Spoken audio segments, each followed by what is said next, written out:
গাইবান্ধায় নদীর পানি কমতেই ভাঙনে ক্ষতিগ্রস্ত তীরবর্তী এলাকার মানুষ। তিস্তা, ব্রহ্মপুত্র, ঘাঘট ও করতোয়া নদীর ২৬টি পয়েন্টে তীব্র ভাঙনে বিলীন হচ্ছে আবাদি জমি, বসতভিটা। আতঙ্কে ঘরবাড়ি সরিয়ে নিচ্ছেন নদী পাড়ের মানুষ।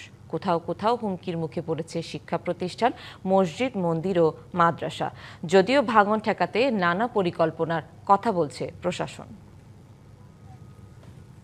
নদী তীরবর্তী মানুষের স্বপ্ন যেন বিলীন হচ্ছে প্রতি মুহূর্তে। পানি বাড়লে তলিয়ে যায় বাড়িঘর, ফসলি জমি, আর কমলে পার ভেঙে নদীগর্ভে সহায় সম্বল হারিয়ে নিঃস্ব।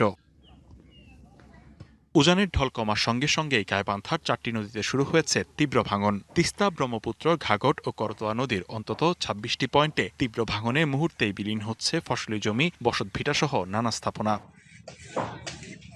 সুন্দরগঞ্জ, ফুলছড়ি, সাঘাটা ও সদর উপজেলার বিভিন্ন এলাকায় সবচেয়ে বেশি ভাঙন দেখা দিয়েছে। সর্বস্ব হারানোর শঙ্কায় অনেক পরিবার, কেউ কেউ বসতঘর সরিয়ে নিচ্ছেন নিরাপদ স্থানে। ভাঙনের মুখে পড়েছে শিক্ষা প্রতিষ্ঠান, মসজিদ, মন্দির ও মাদ্রাসা সহ বিভিন্ন স্থাপনা। স্থানীয়দের শঙ্কা, দ্রুত কার্যকর ব্যবস্থা না নিলে আরও অনেক স্থাপনা নদীগর্ভে বিলীন হতে পারে। ২৫ থেকে ৩০ মিটার এই ২ সপ্তাহে ভেঙে আসলো। এখানে ঘরবাড়ি ছিল, সেগুলা এখন কিছু এখানে রাখা হচ্ছে, কিছু বাদে নিয়ে গেছে এবং পাশে একটা সরকারি প্রাথমিক বিদ্যালয় আছে, সেটাও মোটামুটি আতঙ্কে। বাল বাচ্চা ঘুমায় এসে ফিরবো, নদী ভেঙে ধরে সিগড়ে সিগড়ে উঠে বাল বাচ্চা টানি তুলি নিয়ে আসি বসি থাকে।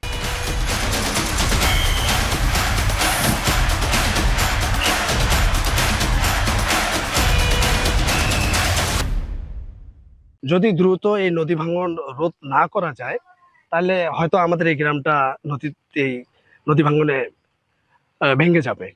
ভাঙন ঠেকাতে নানা পদক্ষেপের কথা বলছে পানি উন্নয়ন বোর্ড। সবগুলোতেই কাজ, ম্যাক্সিমাম অর্ধেকগুলোতে কাজ চলছে, আর বাকিগুলোতে কাজ শুরু হবে ২-১ দিনের মধ্যে। এরকম এগুলো পয়েন্টে আমরা কাজ করার চেষ্টা করছি, বিশেষ করে যেগুলো জায়গায় স্থাপনা আছে। যারা ঘরবাড়ি হারিয়েছেন তাদের পুনর্বাসনের উদ্যোগ নেওয়া হচ্ছে বলে জানান জেলা প্রশাসক।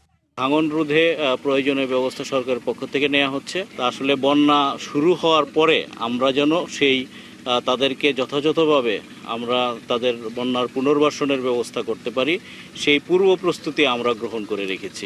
প্রতি বছরই নদী ভাঙনে নিঃস্ব হয় গাইবান্ধার হাজারো মানুষ। অস্থায়ী প্রতিরোধ নয়, এই দুর্ভোগ থেকে চিরস্থায়ী মুক্তি এখন নদী পাড়ের মানুষের একমাত্র দাবি। DBC news desk.